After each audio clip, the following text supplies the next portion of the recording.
What's going on, everybody? It's Stas here. Welcome back to another video. So the markets did well today. S&P 500 up 48 points, up 1.3%. Dow Jones up 400 points, also up 1.3%. And the NASDAQ 100 went up 1%, up 110 points, as the Russell 2000 led the way, up over 2%, up 35 points on the day. And in this video, we're going to be talking more about the stock market, breaking down some technicals, going over a bunch of stocks that I'm looking to buy right now. And I also want to share with you guys what I've been doing in the stock market, some earnings reports here, and I also want to cover the NIO report that came out today that caused a lot of volatility in that stock. So if you guys find value, hit the like button, make sure to subscribe to the channel, and check out the Discord chat, the Facebook group, link down below, and you could also get 3 free stocks from WeBull valued up to $1,600, also linked down below. All you have to do is deposit $100,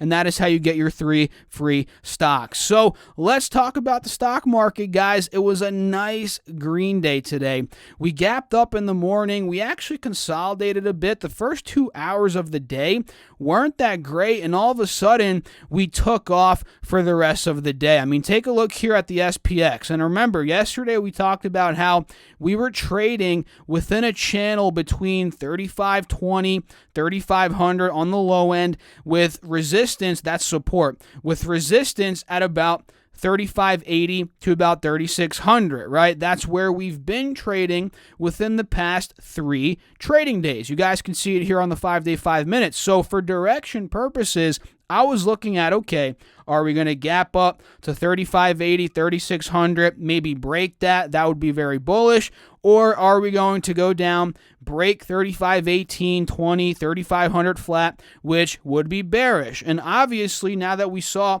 how today played out, we ended up filling the gap up to 3580. We actually broke 3580 momentarily. We got up to 3593 here on the S&P 500, and we actually pulled down heading into the close, maintaining 3580 to 3585 as a support, which in my eyes, that is a good sign, because you guys remember, if we pull back here to the 4-hour chart, 3580, that general area, if this wants to load here, there we go. 3580 is where the all-time high was back in the beginning of September, right? So the fact that we broke out of this old all-time high and we actually closed above it today, that is very, very good news. But bulls out there, don't get too excited quite yet. Yeah, the trend overall is in your favor, no doubt about it. But if we zoom in a bit here on the hourly chart, you can see that, okay, we're still under 3,600, right? That is a support from a couple days ago. We actually held 3,600 here on the 9th. That's the same day we actually got the V-shot news from Pfizer. The stock market hit all-time highs, and we held 3,600 generally that day until we plunged into the close of the market. So for next week, Monday, probably even Monday or Tuesday, we'll see.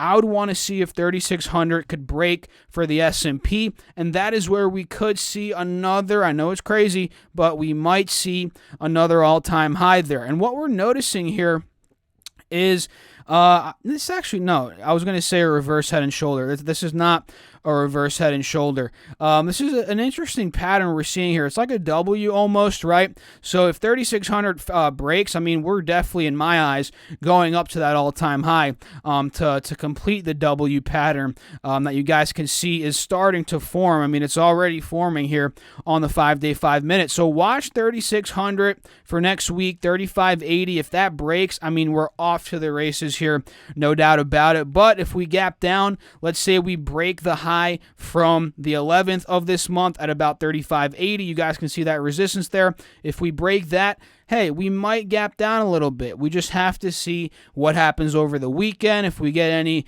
breaking news or something that could shift the market, we'll have to see, guys. We'll wait and see. But overall, at this point, the bulls are in charge. It's looking strong for them, at least, right?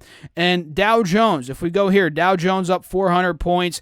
Seems like we have a big resistance coming up at 29,600, 700. Not much to say here, guys, honestly, although other than them, we pretty much uptrended all day. 5-day, 5-minute here, we broke out of the moving averages that were acting as resistance. Now we're trading above them. We're seeing a bullish cross here on the 5-day, 5-minute, which means a smaller time frame or a smaller simple moving average has crossed above a larger simple moving average, which again, that's a bullish cross. That's a good sign. So for next week, watch out for 29,700 here on the Dow Jones. If that breaks, hey, we might be going up to 30,000. And going back here to SPY, I forgot, I like doing both analysis on S&P 500, the index, and the SPY ETF, since a lot of people track the SPY ETF. This here filled the gap up to 358, right? That's a level we talked about yesterday, and that's a very good sign here for the bulls, no doubt about it. Now we have to break 358. Then from there,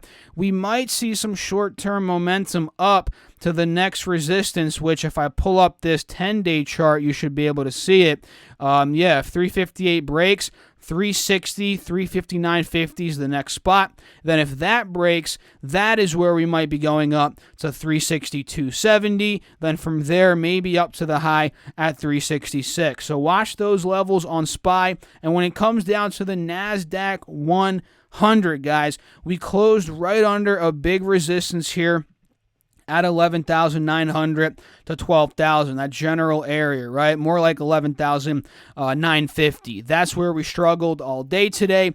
We struggled there yesterday, and quite honestly, we haven't been above 11,950 here since the beginning of this week, a couple days ago. So for next week, guys, I'm thinking, okay, if 11,950, 12,000 could break, that is where we might see a short-term rally here on the NASDAQ, which if I extend this to the right here, that could be getting us back to those highs at about 12,150 to 12,200 here on the hourly chart. And if I pull back a bit on the 4-hour chart, you guys can see, and I've been saying this in the videos literally every day the past couple of weeks, this is a big point, 12,150, 12,200, right? That is the resistance from back in the middle of October, and now here in the middle towards the beginning of November as well. So I think if 12,000 can break, right, we're going to see a nice rally up to 12,150, 12,200, and from there, that is the big $1 million question. What's going to happen there? If we break 12,200,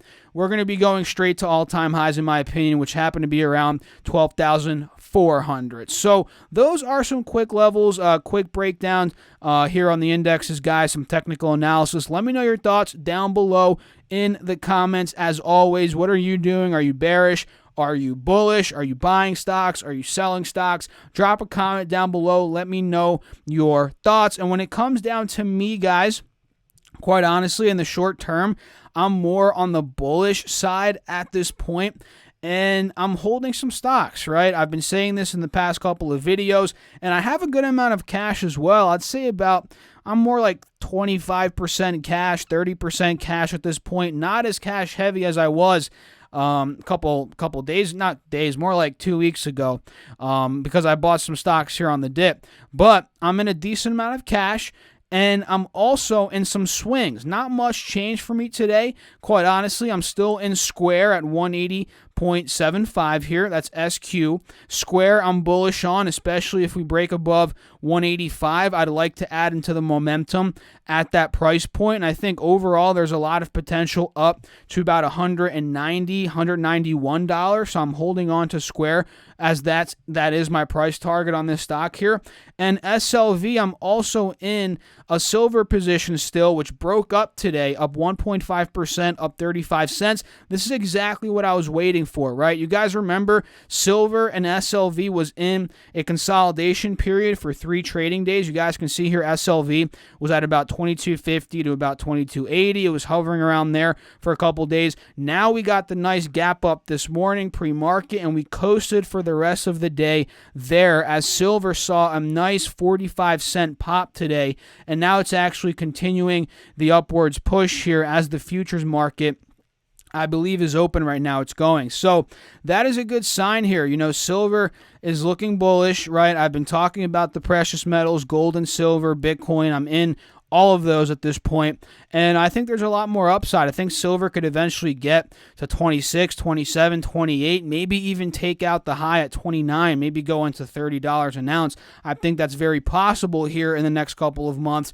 which again is why I want that exposure to SLV here, which simply tracks the price of silver. So I'm in SLV, I'm in Square. You guys know I'm in Apple. That's my biggest swing at this point. Apple did nothing today, pretty much just broke even, up 5 cents, up a nickel on the day, guys, is what Apple closed at. And what we're noticing here is Apple has a big resistance. I've been saying this a ton, but I'll say it again here. Big resistance at 121 to about 122, right? If this level breaks, I think Apple has a ton of upside, and that is kind of where I want to lock in my profits at about 127. That is my general price target here on Apple in the short term, and I'm up a good amount on my position already. I'm in at about $112, right around there, and you guys can clearly see we're at about $119. So I'm already up. I have a nice cushion built there. I mean, I could lock in profits here and wait until we break 121 to maybe buy back,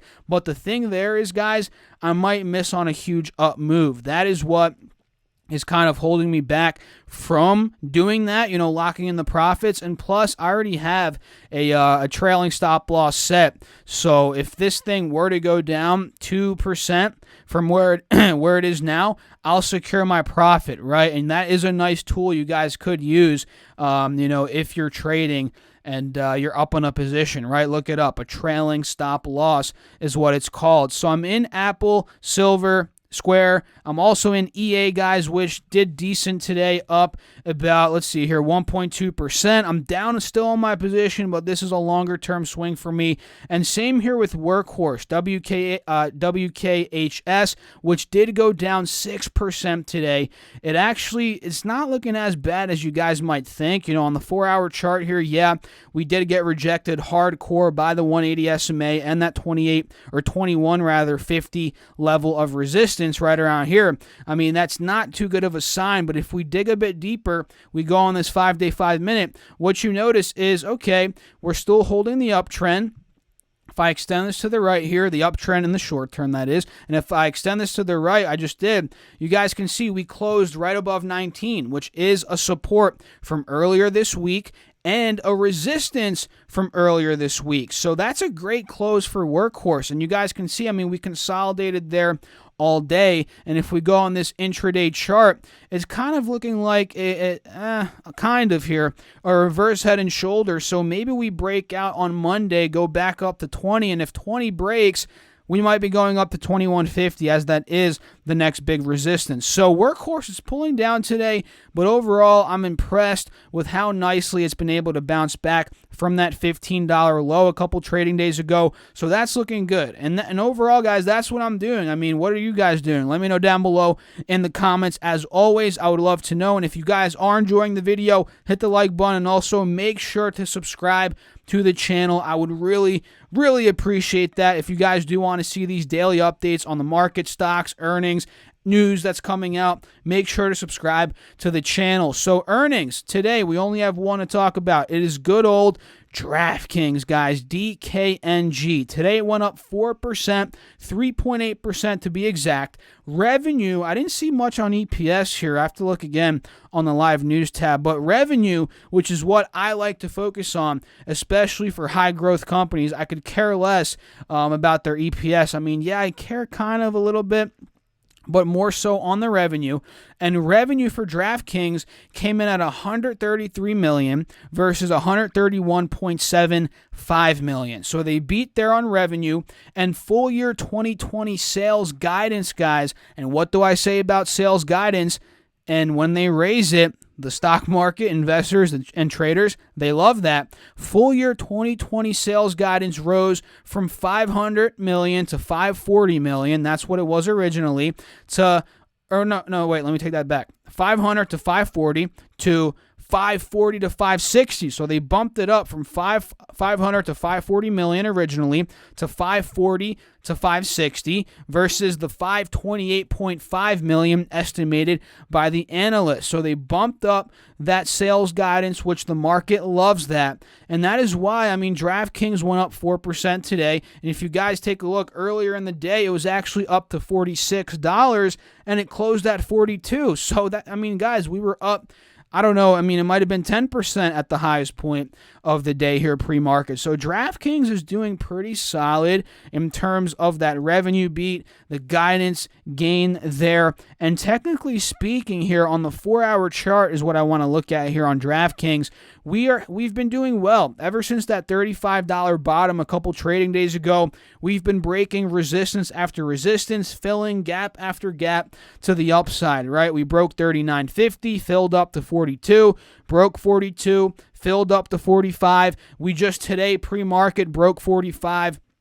Went up to almost 47. Now we pulled down and it seems like we're holding $42.50 to $43 at a higher low as a new support. So this could very well be a dip buy on DraftKings, right? I think there's potential from here back up to $45, $46. And especially if we break this 180 SMA here on the 4-hour chart, this thing could rocket out of there back into the 50s. So this one is definitely my top pick, one of my top picks for next week, and it's high up on the priority list, no doubt about it. And let's talk about NIO now, guys. NIO was easily the most volatile stock today, and maybe it was, maybe it wasn't, but at least the ones I was watching, it was most definitely one of the most volatile.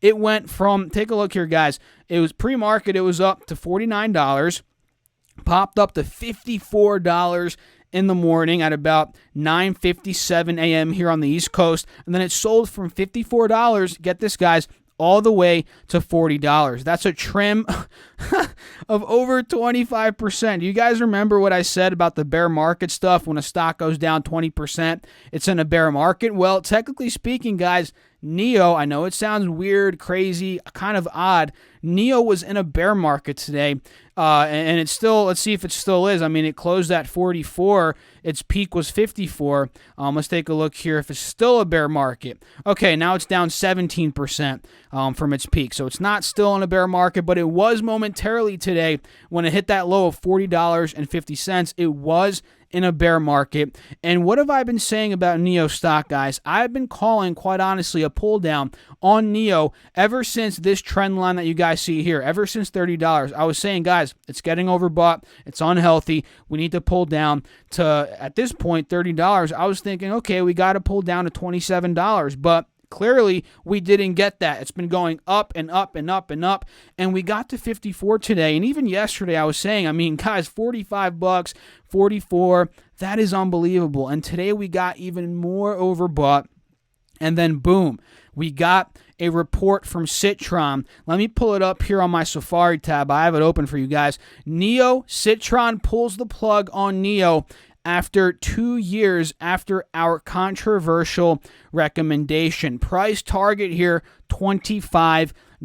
So they came out with this very little short report talking about 2 reasons as to why they believe NIO is going to go down over the next couple of months, maybe a year or two, and why they think it's a bit overvalued. So, and get this, guys, 2 years ago, they were actually trading NIO at just $7. That's when they actually recommended, Citron recommended NIO as a buy back when, when it was $7. They thought the CEO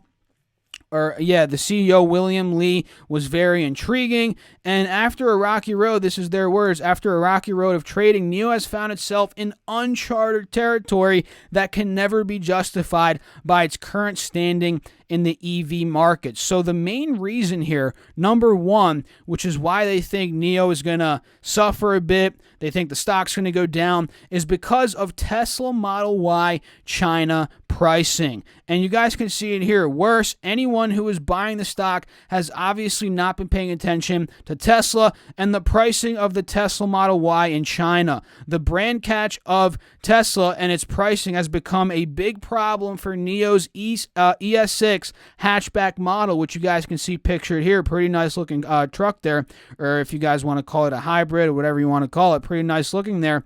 And you guys can see here, we continue, this is quote unquote, we continue to see some risk that Tesla could materially cut the price of its locally made MIC Model Y from 488K RMB, or about 73,000 US dollars, to something in the mid to high 300K RMB range, or 56 to 58,000 US dollars. So that's a significant trim there. They're looking to maybe cut the price of the Model Y here in China. And this could potentially hurt near-term sentiment and slow NIO's order book momentum, considering it would be a direct competitor to NIO's EC6 and ES6. And well now, and local Chinese analysts are predicting that the Tesla Model Y will be priced substantially below the key price point that would be a threat to NIO, according to DB. And I'm not too sure who DB is, but we'll just go with it there. So the main concern here is Tesla's just going to undercut NIO, and really that's going to drive a ton more customers to Tesla as opposed to NIO because of that lower price.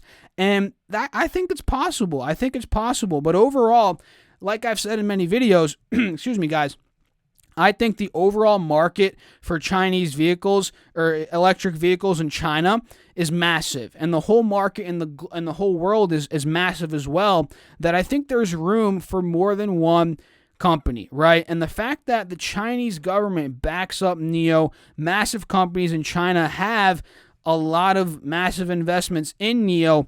I don't think NIO's going anywhere, right? That's not the point of this. I mean, I don't think Citron is saying NIO's going bankrupt. They're just saying that, okay, the Model Y, it might be more attractive now to people in China due to the price. But again, I think there's room for both. And as NIO gets its manufacturing process as dialed down as Tesla has it, since they've been in the game longer, as NIO gets their price point down, as they dial down manufacturing, the building, the production, the delivering of the vehicles, I think they will also be able to bring down the price over the next couple of years. I mean, we'll have to see how it ends up going down, but overall, I think there's both potential for both. And NIO has acted as a great trading proxy for Tesla, given the valuations have been historically and highly correlated. However, there is now a massive disconnect, with NIO trading at the largest premium to Tesla in history at double the valuation. So NIO is trading at double the valuation of Tesla now on net. I think NTM's net trailing, I think it's like next 12 months. That's what it means. On next 12 months, EV sales, EV divided by sales, NIO is trading at 17 to 18 times versus Tesla is trading at 9 times, which goes to show that double up there. And this is an interesting fact right here. Let me highlight it for you guys. Moreover, when Tesla was delivering a quarterly run rate of 15K vehicles similar to NIO today, Tesla had a 45% share of the US EV market, while NIO faces significant competition today and has a 3% share of the Chinese net EV market right now. That is interesting. And last month, Tesla sold more than double the number of vehicles in China that NIO sold. And okay, I mean, you can't really compare that Tesla to NIO. I mean, they have much more power, much more capacity for production.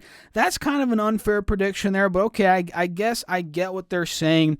Okay, Tesla had more market share. They were selling the same amount of vehicles as NIO is right now, and NIO has a lot less market share. Okay, so that makes sense. And reason number 2 is the share structure, which I don't think is as much of a reason here that they think the stock's going to go down, as we're seeing the reason 1, which is the Model Y and other Tesla products. But here we see, while we commend Bailey Gifford, which I have no idea who that is, okay, I guess it was an early investor in NIO and other early investors, right now we're looking at the share structure and an investor base that is more interested in spinning a casino wheel. So I guess they're saying, in other words, that people buying the stock here are gambling. I guess that's what they're calling people that are buying the stock here. And while the float is open after years of trading, which means how many shares are out available for people to buy, right? Because they've been public for a couple years now. The short interest is at an almost 2-year low. So that means how many shares are out there that people are shorting. They're actually going down a good amount from 200 million, which that was a couple months ago. Yeah, a couple months ago now, to about 60.8 million. And anyone buying, it says here, conclusion, anyone buying NIO stock right now is not buying a company or its prospects. Rather, you are buying 3 letters that are moving on a screen.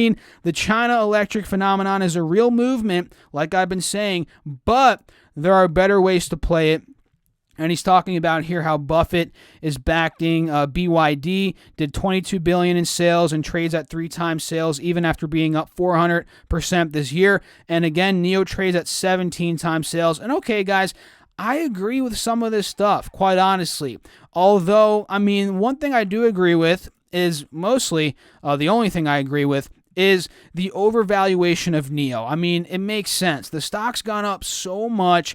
It's at euphoric prices at this point. We need to cool down. And hey, maybe that $25 price target is very, very possible here with NIO. And that's where I'd honestly buy more. And for me, since I own the stock at a low price, that's the only place I'd consider buying more if it somehow gets to $25, $30. And just because Citron came out with this, does it mean that it's going to crash? No, guys, not necessarily. That's not how it works, really. But it could. It could go lower. We have to see, and we have to wait it out. So what we're seeing here on this stock chart is the stock went down on the news, and again, we don't know if it's going to go down lower. All we can do is play what we see in front of us, and we're seeing it's holding $44. It actually broke $44. It closed above it. That was a resistance from earlier this week on the 5th of November all the way to the 9th of November. So the fact that we recovered into the close, we got out of that bear market we talked about, that is a very good sign here. So we're going to see how this plays out next week. I'm not necessarily shorting the stock here just because they came out with this. Again, I think there's potential for both EV companies in China, but you guys have to be a little bit, not concerned, but you have to open your eyes a bit and be like, okay, maybe there is a bit of FOMO here. Maybe I should let NIO cool off a bit. And a lot of these other Chinese stocks, EV stocks, are crushing it. Like we see Li Auto went up to 41 today. It ended up closing under $32. XPEV, I'm not saying that right, but it went to $51, closed under $42. So there's a lot of movement here in these EVs. And all I have to say, guys, is be careful and just know anything could really happen, right? NIO could go back to $30. It could maybe go back up to $50. Nobody really knows. We just have to wait it out. And a couple other ones here. We have Tesla. Tesla's been really relaxing, chilling for the past couple of months, 2 months to be exact. It hasn't done much, and I see a big resistance coming up here on Tesla at about 460, but I also see a head and shoulder forming. Left shoulder, head here, right shoulder. So we could be going lower on Tesla, maybe down to, I don't want to say under 400, although it is possible, but maybe down to about, 370 is a lower target here. Maybe 380 is another target here on Tesla. And now we're actually holding about 400, 405, but we have to see if that holds for next week. So we'll see, guys. Tesla's looking pretty interesting here. Fastly is another one, FSLY. Fastly ended up breaking out of 77, 78 bucks today. It actually held it as a support into the close. That's a good sign. We ended up breaking an old resistance, and we held it as a new support. So I'm watching Fastly maybe as a gap fill up to the mid to high 80s here. You guys can see it on the 4-hour chart. And another one is Rocket, RKT, which we talked about a couple days ago. They had EPS of $1.21 versus $1.07. Revenue came in at $4.63 billion versus $4.55 billion estimated. So a double beat there for Rocket. But overall, the company, you could get in at this point. The stock is at a low price, but it's still downtrending, guys. That's the thing. We could end up getting in, but truthfully, it would be before the confirmation of the reversal, as we still are at a lower high. But let's say we break this trend that I just drew. we might fill the gap up to maybe $24. That's possible. That could be a 6% upside move, and that would be right around where my price alert here is at about $24.20 to about $25, right? That could be where Rocket ends up heading to here. And DDOG is another one that you guys were calling out in the comments. And by the way, if you guys want me to talk about any stocks, drop them down below in the comments. I love talking about stocks that you guys call out as well. So DDOG, it's a tech software play here, and very similar to Rocket in the sense that it's beaten down, but it hasn't really recovered yet. Today we were down 4.6%. We hit a lower high right under that 50 SMA on the 4-hour chart here. We're actually gunning now for maybe another low, which could be anywhere below $82 to $80. So, I mean, that's a bit worrisome for me. And I'd want to see the recovery here and a hold above $80 before I even consider taking a position here on DDOG. And mind you, they had good earnings, which is something that is positive, right? EPS at 5 cents versus 1 cent. And they beat on revenue as well, $154.7 million versus $144.3 million. But still, the trend is not in our favor if we're looking to go long quite yet. And CGC is another one here, guys, that I'm looking at. It's in between $23.30 and resistance at $25. And I think if $25 is able to break, there's a big gap to fill up to $27. So watch out for that move on CGC. And Palantir, guys, PLTR, they reported yesterday. Today they went up 8%. And we talked about this one, guys, as a potential head and shoulder forming, but now it seems like we broke out of this 1570 level. We actually closed above it, so we might be shooting up now to the highs again on this hourly chart at maybe $17. And Intel is the last one that I'm going to mention today, guys. And we're going to talk more about stocks on Sunday, so make sure to subscribe to the channel if you guys haven't done so. Intel's one that, honestly, on the 4-hour chart here, we hit the low, $43. Now it seems like we're recovering. We're trying to fill that gap back up. Remember last time we took a massive dump? We consolidated a bit, we recovered, and then we ultimately filled the gap back up to the previous resistance. And I'm seeing a lot of that right now. We hit under 46, 47. That was a big support. We hit the low at 43. Now we're looking to fill the gap back up to 47. That was an old support, and now it's a resistance. So I think there is upside here on Intel from $45.50 up to $47. And if $47 breaks, hey, maybe we could be going to the higher 40s, maybe even $50 per share here. So overall, guys, that's it for the video. Hope you all enjoyed it. Make sure to hit the like button for me. Subscribe to the channel. Leave a comment down below if you guys want me to talk about any specific stocks, what you guys think about the market, and so forth. And also, what do you guys think about NIO, that short report that came out today? Let me know down below. And also, get your 3 free stocks from WeBull. Don't forget about that, linked in the description box. And that's it. I'll catch you all in the next one. Thanks for watching as always. Have a great weekend. Hope you guys crush the market. Be safe out there as always, and peace out.